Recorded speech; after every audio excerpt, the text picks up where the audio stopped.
अस्सलाम वालेकुम, welcome to my YouTube channel cooking tasty recipes. आज मैं अपने किचन में बनाने जा रही हूँ मज़ेदार सा कहवा। तो जैसे कि आपको पता है सर्दियाँ आ रही हैं तो इसकी अशद ज़रूरत पड़ती है। तो चलते हैं अपनी रेसिपी की तरफ।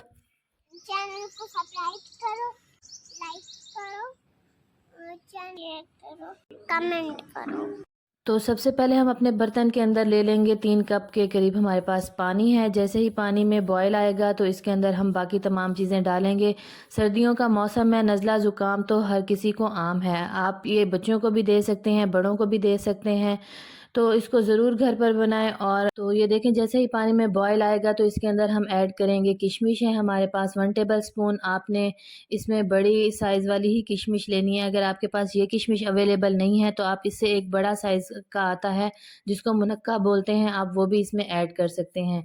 तो देखिए, यहाँ पर मैंने 1 अदद बड़ी इलायची डाली है, 1 टुकड़ा मैंने दालचीनी का डाला है और 1 टुकड़ा ही मैं इसमें अदरक का डाल रही हूँ और 2 जवे इसमें लहसुन के ऐड कर रही हूँ। इसके साथ ही इसके अंदर हाफ़ टेबल स्पून मैंने ऐड की है सौंफ और इसके साथ ही हम इसके अंदर ऐड करेंगे, हमारे पास है चाय की पत्ती। आप इसमें किसी भी ब्रांड की चाय की पत्ती इस्तेमाल कर सकती हैं। अगर आपके पास चाय वाला कहवा है तो आप वो भी इसमें ऐड कर सकती हैं।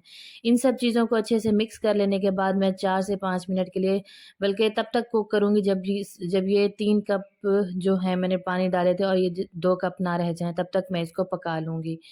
तो इसको बनाना निहायत ही आसान है। आप इसको दिन में 3 दफ़ा भी ले सकते हैं और आप 1-1 कप करके लें और अगर बच्चों को दे रहे हैं तो आप हाफ़ कप के करीब दें, इसके बहुत से फ़वाइद हैं।